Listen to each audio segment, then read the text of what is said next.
Hello, how are you today? It could be better. How are you doing? I'm good. It's really nice to see you today. Before we start, I just wanted to go ahead and let you know short synopsis of what our sessions are going to be like and what they consist of. So basically, we're going through a baseline 4 weeks, which is just interviewing and getting to know you before we actually go into the intervention. Then after the 4 weeks, we go into another 4 weeks, which is the intervention. We're going through the goals, we're going through the skills to make sure that you can stop or recover whatever you're trying to do. Also, before within our sessions, I want to go over confidentiality. As you know, confidentiality is whenever everything is said within these four walls stays here. I cannot breach that. I want to protect you and make sure that whatever you say will only stay here exactly. The only time that I would have to break that confidentiality is if you are claimed to be suicidal, if you're harming yourself or others, if you're neglecting children or elders, or anything along that, then I would have to be mandated by the state to report those things. Do you understand? Yes. Okay, and I also just want to let you know, you see this notebook is in front of me. That's just so that I can write things down for my personal recollection of what's going on. This is a 45-minute session, which is pretty lengthy. So the key points and everything that you're saying, I'm just going to jot down, and then I'm listening to you, but I just wanted to let you know exactly what to expect. Okay. All right, so I just want to give a little introduction of who I am. Once again, I am Ashton Gilbert. I'm your social worker or counselor that is assigned to your case. The goal, like I said, is just to make sure that we go to the road of recovery. You'll be with me for the next 8 weeks. I'm really excited to make sure that we can address everything because it is going to be deep and personal. We're going to get into the background, history, and we're really going to address the problem. So I just want to make sure that we grow a great relationship and a nice therapeutic alliance so that you're open to give me information and I'm here to receive it, take it, analyze it, and then come up with solutions to get to our main goal. Okay. Great. So if you can just give me a little introduction of yourself, with your name, your age, just your demographic, race, if you're single, just little things that I need to know that I can build your profile off of. Okay. My name is Jessica. I'm from Tampa. Okay. Lived in Tampa all my life. I live in a single parent household. It's just me and my dad. I don't have any pets.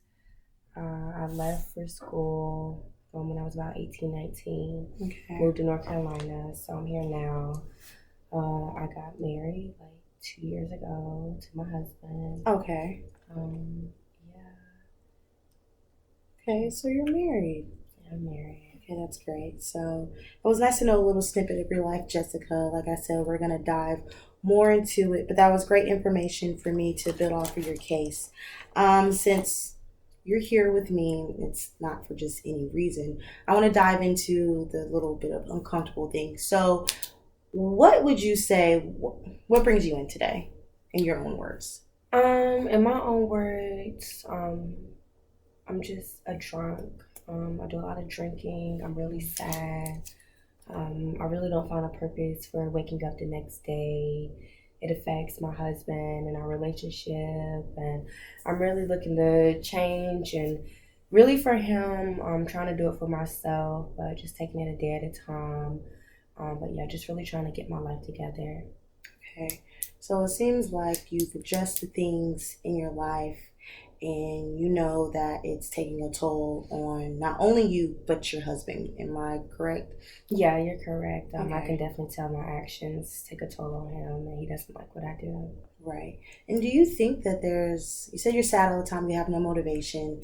I also seen in your file that you've just been recently diagnosed with depression. Do you think that there's like a correlation between your alcohol intake and the depression that you're experiencing? Well, I mean, I know it is. When I get sad, I drink, and then once I get done drinking, I just feel sad some more. So then I just continue drinking, and it's just a really heavy cycle that I haven't been able to break. It was more upset I get, I just drink, and then I drink because I drink, and it's just a mess. So just really trying to break that cycle. Okay. So correct me if I'm wrong. it seems like alcohol is a gateway for you to kind of get rid of the sadness that you're experiencing. I guess you could say it's kind of masking it. Yeah, it just helps me forget within the moment. Mm. Especially like my tolerance being so high, it takes a little bit more, but it just helps me get moving, help me kind of get through the day and such. Okay, so I guess you could say it's a motivation for you to just maneuver throughout the day. It's a dependent, really. Yes, very Okay. dependent on alcohol. Alrighty. And where is your husband through all this? Is he usually around you whenever you're going in your drunken episodes, or where is he throughout He's this? around, but I definitely know I push him away Mm. with my drinking, being that I do it so much. And sometimes when I drink, I just get really upset and loud. And he doesn't like to be around it. And I know he loves me, but he just doesn't like what I do. Mm-hmm. So he's around, but he's not there, if you understand. Mm-hmm. He's just in the space I am, but not really present. Right. So do you spend a lot of time at home, or do you have a job at the moment? Are you employed? I have a part-time job that I go to. My husband works full-time, so if I'm not at work, then I'm just at home drinking. Um, so yeah, I usually just work a few hours every other day and just sit at home and drink. Okay.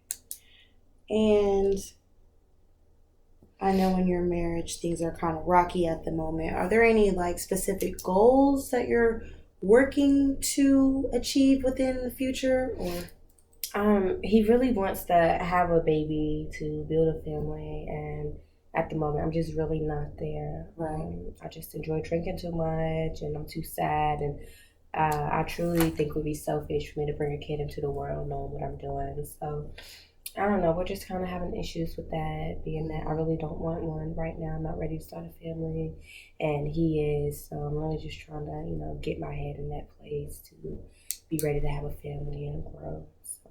Right. And with him wanting to build the family and you're not there yet, there has to be some type of friction there, correct? Yeah, it definitely does. It causes arguments within the house. He definitely feels alone, and I don't know. I'm just always drinking. So. Yeah. And I know you said that, your dad was a single parent, just you and him growing up. I mean, is he open about being a grandfather, or that's just not Um, something that's been brought up yet? well, my dad, he really just worked. He did a lot of working, so a lot of times, like I ended up being by myself, raising myself, showing myself how to do things. Being that my mom was really around, so Right. yeah, he. It's not that he's not open. He's just very busy, just very work oriented, money oriented. Get it done. Type of thing. So, Right. And with your father strictly being in your life, um, if you don't mind me asking, what happened to your mother? Do you? I'm not really sure. She went missing a long time ago. I don't really remember her. Yeah, my dad just kind of stepped up and did what he needed to do. I've never heard from her. I've never seen her. He won't tell me about her. I don't have any siblings to tell me about her. Right. So, yeah, she's kind of just a blur. I don't really think about it. Okay. That's good information to know. I'm just trying to figure out some things and different correlations. Um, and with the next steps with the baby, do you, from a scale to 1 to 5, from 1 being the least likely and 5 being the most likely, do you think that eventually, how likely would you to change your ways to start a family?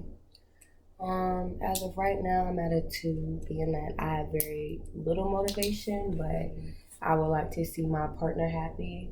So I'm just in the middle. Maybe with time, my enthusiasm may change, and I'll really want to change for myself and a possible kid. But as of right now, I'm really just at a 2. Right. Okay. And that's fine. And I want you to, this is a judge free zone here. So, it seems like you have a lot of very underlying emotions that you're kind of holding back on, which that's fine. It's our first initial, session, and I just want to get to know more of you. But as sessions most definitely progress, we will be diving more into that I want to say 2 or 3 sessions in. So it is going to get pretty deep. I just want to just give you like a forewarning of what's going to be happening. Alrighty. So we are actually going to jump into the history of your alcoholism. So how long have you been struggling with alcoholism? Well, I'm 23 now, so I really want to say my alcoholism started at like 19. Going into college and just going out, drinking, partying was really like my way of trying to forget, going out to parties. And then from there, I understood like, all right, if I drink, I feel good, and I don't really remember it. So from there, my tolerance just grew more and more, and I just started drinking a little more consistently, and here we are. Right. And you said are you out of college or still in college or? Kind of both. I was in for a while, and then I stopped, and I went back in, and with the whole depression thing and alcoholism, really just trying to figure it out. Trying to see what I want to do, see where my husband wants to go. Just going from there. Okay. And what college did you go to actually? I actually went to UNC Wilmington, on the coast out there. Alrighty. And what was your major? What were you studying? What was I studying? Like math. Okay. So you're good with numbers and mathematics and stuff like that? Yeah, I like math problems. I like to do math. Okay, that's good. Alrighty. And did you meet your husband at college? Yeah, I actually did. He was an engineering major. Met him there. He graduated before me, of course, and yeah, since then he's just been working with his major in his field. Okay, great. So, like you said, you're kind of on and off with the classes, which that's okay. Life happens, and as long as you get back out there, I feel like once we kind of dive into more of the cause of your depression and your alcoholism, then I know your life will get back on track, and it will motivate you maybe to go back to school, or do things, find hobbies and activities that are within mathematics. Different things that can allow you to replace those habits and urges of drinking to healthier ways to cope. So I'm really excited for that. And back to your drinking, is there any like family influences or family history, genetically wise, generational wise? Because I know usually drinking happens and it's passed down from. Well, I mean, if I didn't know my mom, I could tell you that, but I'm not really sure about that side or what she has going on. My dad drinks occasionally, and my uncles, they're kind of heavy drinkers. I mean, I was kind of surrounded by drinking, not too crazy, but I mean, people drank around me. So, Right. I mean, I guess it started just being around that alcohol from a young age, and yeah, just going from there. And that's understandable because people tend to be a product of their environment. So, with being in an environment where you're seeing drinking happening so casually, I know that that's something that for you it's normal, I guess you could say. Yeah. Okay, yeah. Okay. Let's see. And you said that you started through the partying and it picked more up in college, right? Yeah, when I went to college, started partying a little more. Just trying to relieve stress of, tests and class and everything else. So class was really just my way of, not class, party was really just my way of really. So you said that you partying all the time is a big influence, and with the college life that you were experiencing, I could understand that. When did you notice that it was like a heavier intake? Like, would you black out and not remember stuff, or like, what's the worst incident that you've had that you realize, okay, like I have a problem? I think it started when the blackouts were going consistently. Like I would just straight up just every time I get drunk, like, oh, Jessica's gonna fucking black out. Like she's gonna be on the ground. That's everybody would know. And once everybody started understanding, like, that's where this was headed and this is what I was doing, that's when I was just like, okay, like, this is kind of becoming an issue. Like, Right. I'm usually not this much of a drinker for me to be just blacking out all the time. Like, it's a little wild. So, yeah, when I was about 20, going in my 20s. Okay. And do you think that your drinking had an effect on your friends around you? Yes and no, because at the time my friends were kind of the one who got me started on it. So Mm, it was more so just like kind of, hyping it up. Just like, yeah, like she's the fun girl. We're gonna go drink with Jessica. Like Jessica's gonna get us lit. Like just more right. so involving me with that and just like almost encouraging my choices. Not Mm-hmm. really intentionally knowing like what they were doing, but just thinking that I was just a fun time. So yeah, like we could always come drink with me when in actuality it was just like feeding into my addiction and my Right. issues. So Well, I know that, college does have those type of surroundings, but it is a school setting. Like, what are some extracurricular activities that you used to do besides drinking, if you can think of anything? um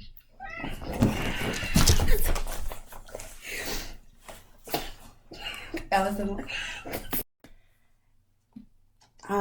So what are some extracurricular activities that you would do at school that did not involve drinking?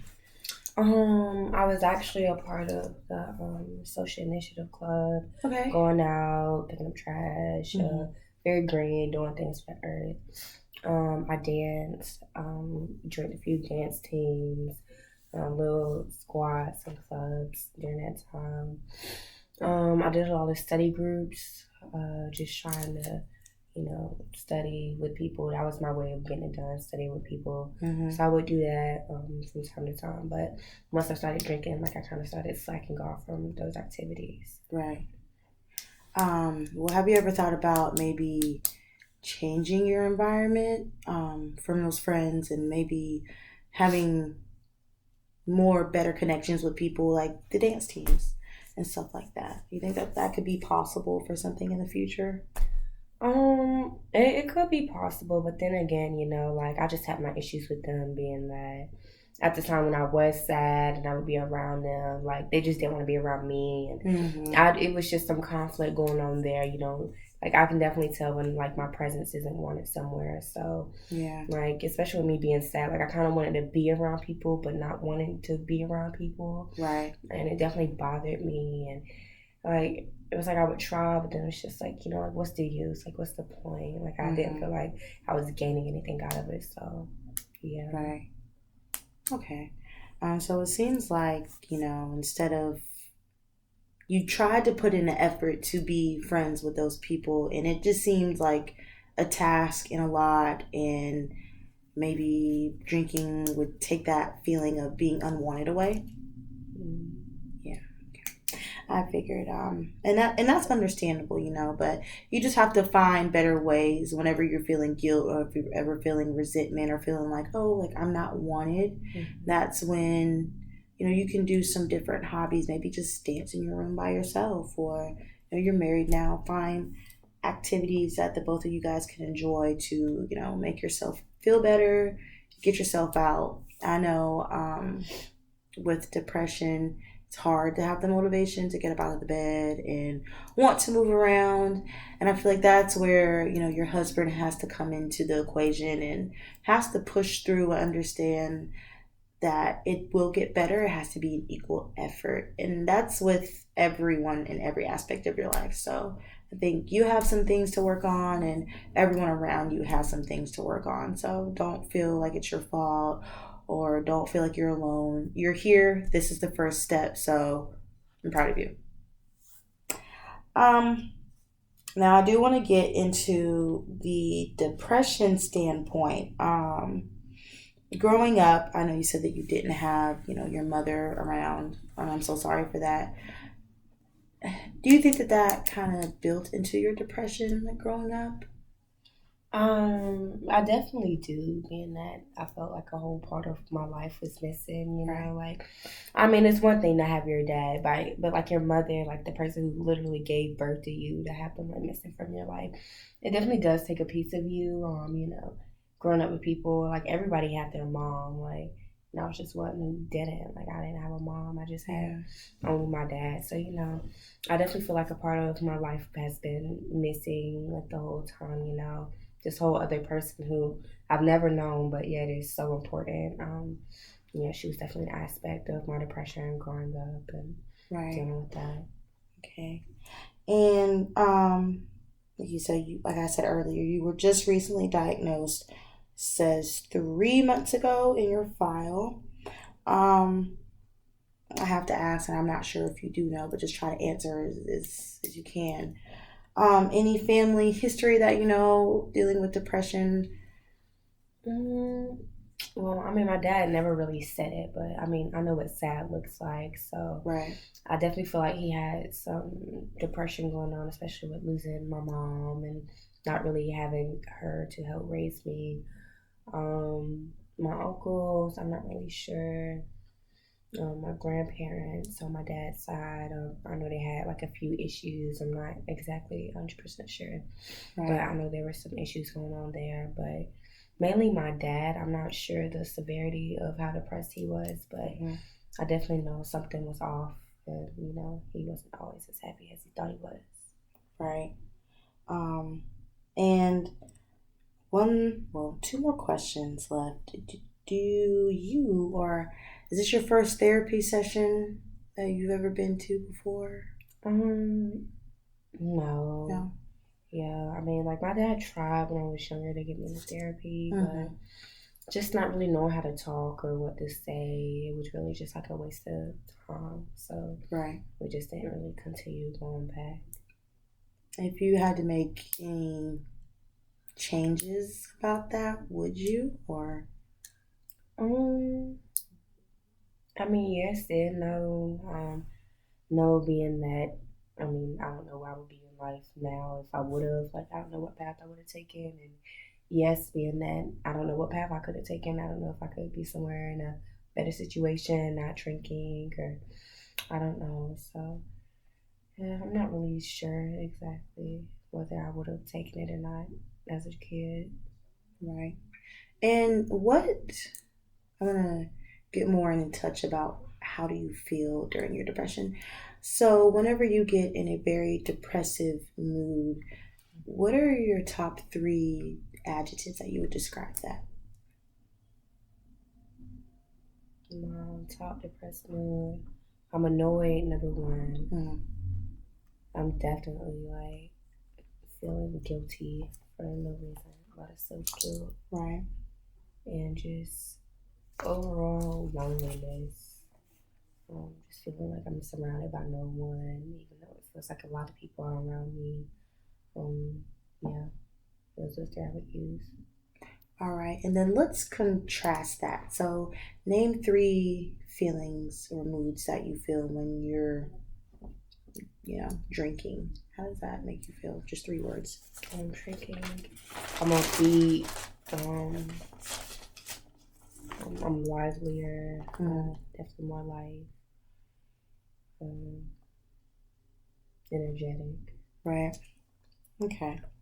And are you on any type of medication? Have they prescribed you anything yet, or is it still in the works of? It's still in the works. So, like I said, I've never really been to therapy, so I never really got a chance to get anything diagnosed, get anything looked at. So, yeah, I'm not taking anything. But would you be open to, let's say, throughout, past baseline, that I decided that during your intervention, I would put you on some type of medication to, antidepressant to make sure that you're okay. Would you be open to that? Yeah, I would be open to it. If it's gonna help me and help my situation, I definitely would.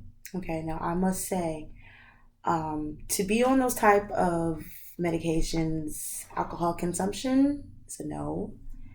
Smoking is a no.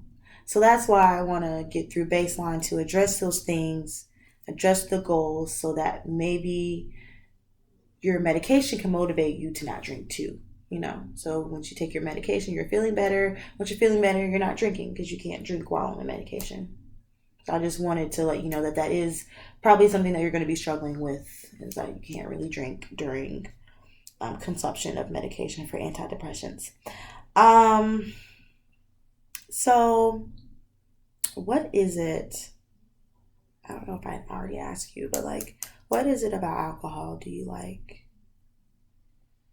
The way it makes me feel, the way it could have me going from sad to forgetting what I was even sad about within an hour. Like, just the sensation it gives, all of it, Mm-hmm. it just gets me going. Okay. And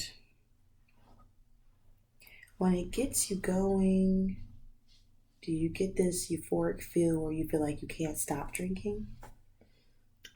Pretty much, because it's like I know if I drink more, I'm gonna feel even more good. Like, I'm gonna feel light. I'm not gonna remember it. So that just keeps me going to take more drinks or more shots or just keep going. Okay. That's really good information. Um, and so I actually want to piggyback on your relationship with your husband. Has he been vocal and like said how does he feel to you about your drinking? Yeah, he's very vocal. He tells me all the time, like, he loves me and he loves who I am, but just like my choices and my drinking, like, it's not healthy for me, like, physically, emotionally, mentally, and even like our relationship romantically. Like, it's not good at all. He's been very vocal about it, and I mean, I hear him, but it's just really hard when you've been doing it for such a long time. Like, it's Right. such a habit to break. So, It is. yeah, he's told me how he feels all the time. I just haven't really done anything to stop it. Right. Um, that's also great information. And I also want to know, has there ever been like an ultimatum given to you to kind of like get you back on the right track? No, he's never given me an ultimatum. I think that if he did, I would probably just like give up because I honestly don't care about that much. And if he were to do that, I'd probably just be like, like I don't want it anyways. And go on in that self guilt and continue to go down that pit. So he really knows what that would do. And he hasn't done it or hasn't mentioned anything to me about an ultimatum. That's good. So it seems like he knows exactly how you feel about it and how it makes you feel. So he's not tough on you. Yeah, no, he's not tough. He's really just there to support and kind of guide me and be there when I need him. And he's done a great job. It's just, me actually trying to find the motivation to do it and get on his level. Right. It seems like you have a really great support system, and it also seems like he kind of was the one that drove you to be here today, you could say. Yeah, he actually is the whole reason I'm here today. I probably wouldn't be here talking to you if it wasn't for him. So, yeah, he's the reason. Well, that's good that you think highly enough of your husband to want to do that. We also want to get you to the point where we want you to, do it for yourself. And I know that you're here to do it for yourself as well because it's hard to come to talk to a completely stranger about your personal trials and tribulations and what you're going through.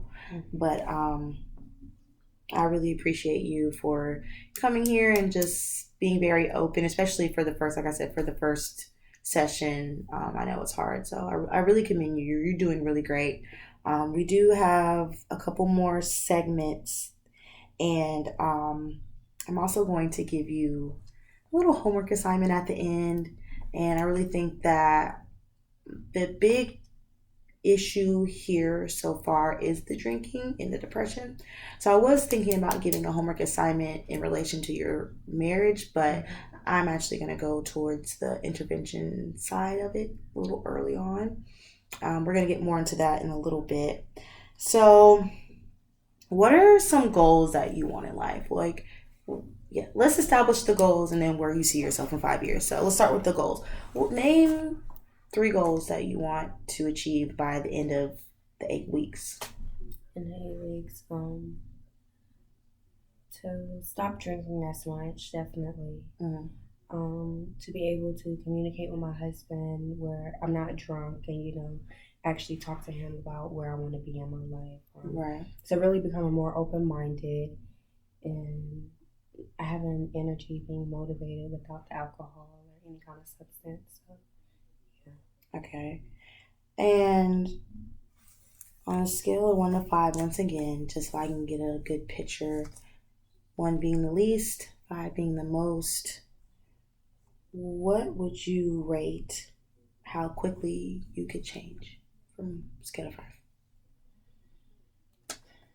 Realistically, I mean, it's not going to be overnight, but Realistically, I would give it like a 3 or 4. Like you said, it's not gonna happen overnight, but I know if I like truly want this and I truly want for my marriage to work, like I'm gonna do it and I'm gonna have that motivation. So as of right now, I say a 3, but I definitely know like with time and the more like I encourage myself to come here and do what I need to do, then it'll go up. right. Now I also want to do kind of like a pros and con exercise. Mm-hmm. So let's name some pros to one of your goals achieving it is to have a family. What would be some goals or pros to having a family of your own? Having a family of my own. Definitely just like, leaving a legacy in the world, somebody to, call my own like that's mine and raising them in a way that I was never raised in a 2-parent household. That's really one of the main things that's like a pro for me, just having that person that I gave birth to that's like, carrying my name on. Um, really starting a family and growing and not being able to just like, wow, like I was at this place at this age, and right now I'm with a kid and they're doing good, like, just really having them for like a physical sign of growth more so. Right. And then what would be some cons?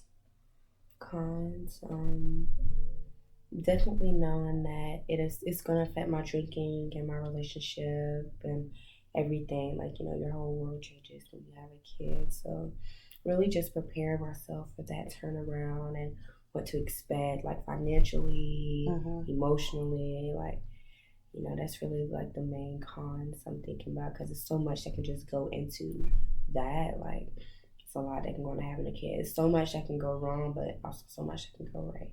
Right. Um, and then also I want to do a pros and cons in finishing school. So what would be some cons about maybe going back to school right now in this moment? Really just, being focused, making sure that like everything is mine, planning my days out, just really getting my life together. That's what school really forced me to do, just truly get my life together because it's not like I can just waste money on these classes, and afford to fail them. So I would truly have to like get up, get going, study, do what I need to do, and yeah, just truly go from there. Okay. And I forgot to ask you in the past. So you said you're currently working part-time. Um, is it dealing with something with mathematics? Like, where are you located? I work at a grocery store. Okay.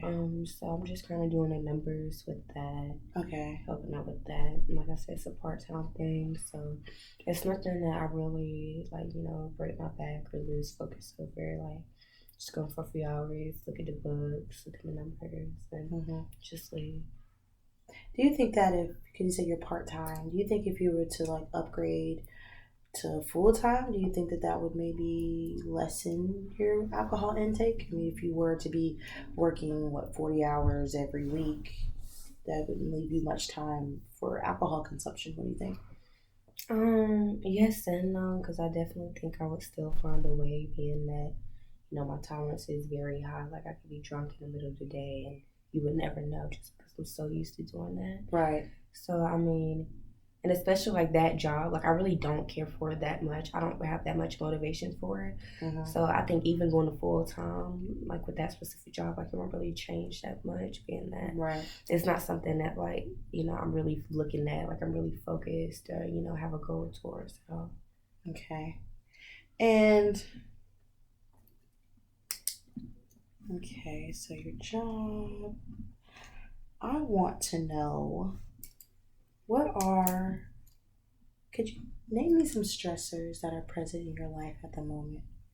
Stressors, more money being one, thinking about the future, definitely a stressor. It's a trigger. Um, Sometimes, like looking at my husband, like when he tries to talk to me about alcohol, like I know it makes him sad and it stresses him out. And then it stresses me out not only for him like asking me to stop, but for the simple fact that I know I have to stop. Yeah. So that's like a really big stressor for me. Truly just like thinking about where my life is headed. It's a stressor, just not knowing what's gonna happen. It's really stressful. So the uncertainty of the future is something that contributes to your stress. Yes, definitely. Do you think that you're unsure of your future because of your alcohol intake? Are you scared that it's getting to a deadly point or you're not there yet? I don't think it's getting to a deadly point. I think that alcohol consumption kind of scares me just a little bit because it's just like, like what am I going to keep doing? Like, am I going to keep drinking all my life? Like, and I'm going to be somebody's drunk mom. Like, just thinking about that. Like, all the things that I don't want to do, but I'm kind of trying to get into, it's really just like a fear. Right. And then I know you said that you were experiencing some financial problems. Would you feel like going into depth about that today? It's okay.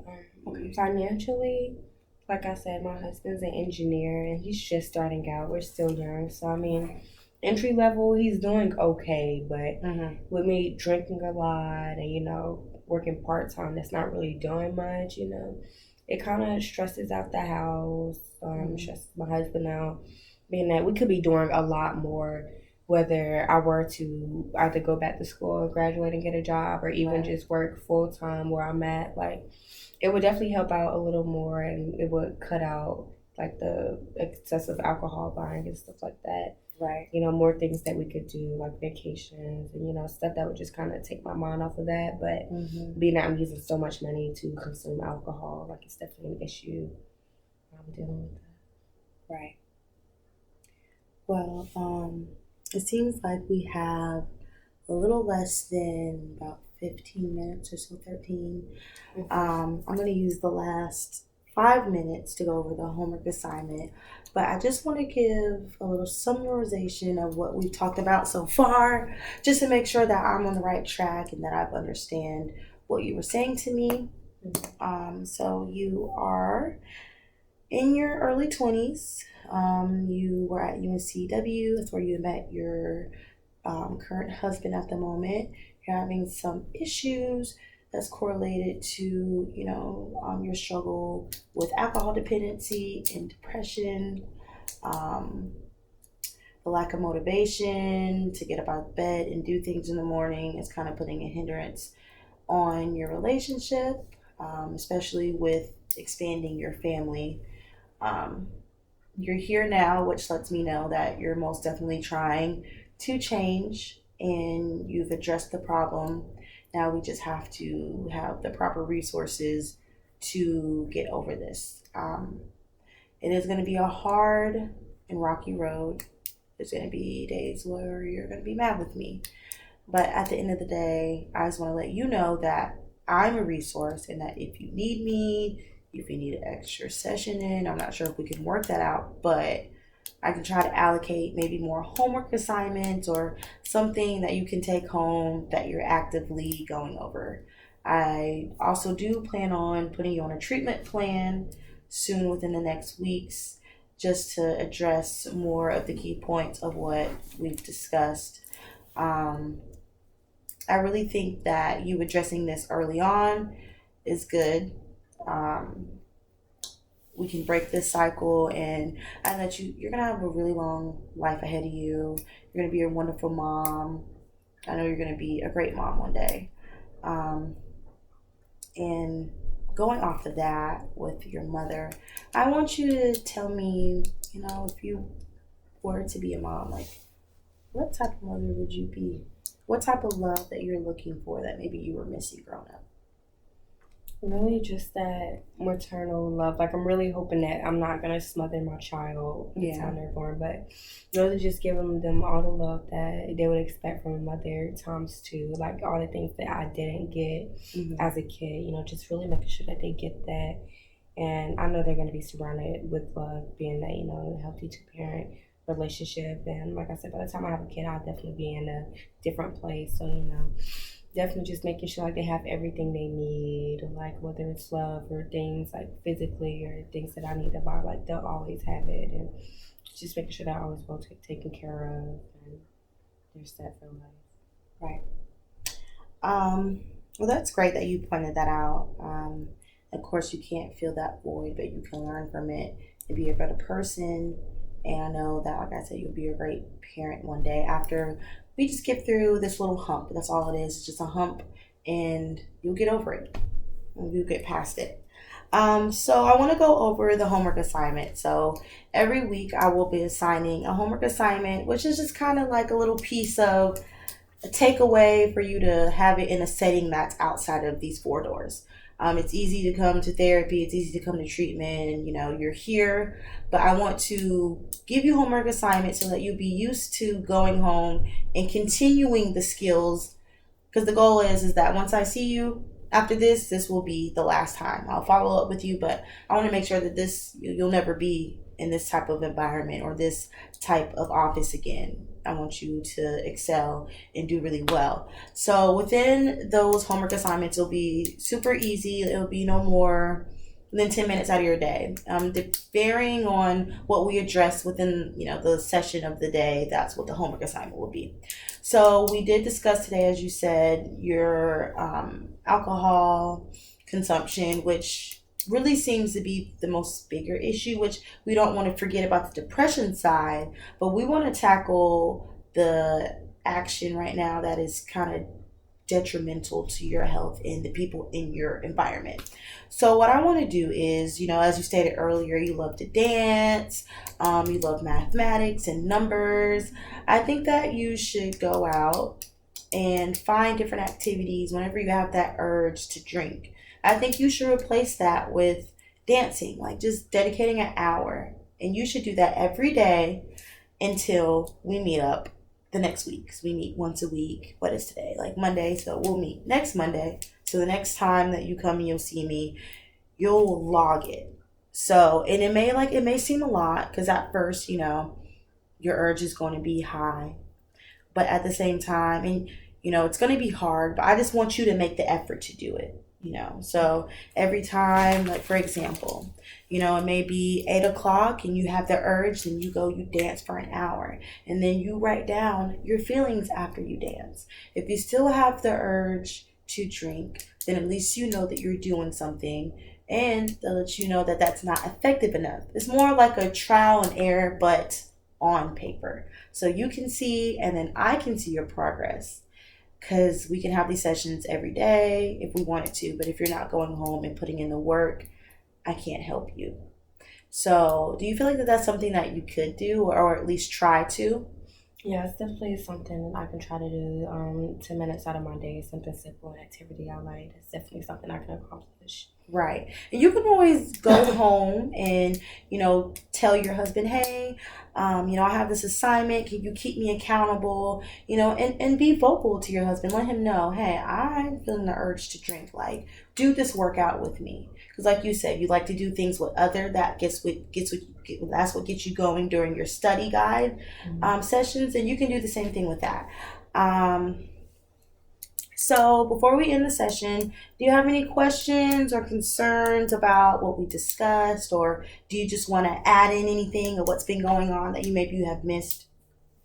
Like this whole thing, like with me stopping drinking, like I don't want to be one of those people who just like go crazy, like Right. they go cold turkey and then they're just losing their mind, like. Mm-hmm. So what happens in between, like the not drinking and trying to do something, like is there like some kind of medium, like where I can have like less drinks, or Yeah. So it would be hard to just go cold turkey. Same thing as smoking cigarettes. It's it's not realistic. But we want to see a gradual change. So if you go home and your usual drinks is 9 drinks a day, but let's say you come home from your session and you decide you feel motivated and you only have 7 drinks instead of 9. That is progress. Even if the little baby steps, you write that down and you report that back to me. That lets me know that cognitively you're being aware of it and you want to change it. It's not going to happen overnight, but just try to diminish it. If you can't replace it right now, let's just focus on diminishing it. Once you diminish, then we can replace. It's going to be hard to cut because it's a habit. It's something that you've been coping with. You were in the college scene. You're still young. It's around you. It's going to be around you. So we want to get to a point where you can go somewhere where alcohol beverages are being passed out. You could turn it down if you want to, or you could take it and have control. But before we can have control, we have to diminish it little by little. Get rid of it completely. Keep doing the homework and the task. Keep doing the work. The biggest thing is if you keep doing the work outside of our sessions, it will come. And you will see it. And the people around you will see it. And don't be so hard on yourself either. Okay. You have me. You have your husband. You have your father. And I know that you'll have that big family that you guys are working forward to. So just do that homework assignment, like I said, just replace that urge with exercise or mathematics, whatever your hobby is. Write it down, and the next Monday, whenever we come back, you can just give me a little synopsis of what you went through, show me your results, and then we can do a different homework assignment depending on what we talk about in the next session. Okay. It was really good seeing you today, Miss Jessica. Once again, you have my number and my extension. If you need anything, please feel free to call. But I will see you next week on Monday at the same time for 45 minutes. Okay. Alrighty, have a great one. Thank you.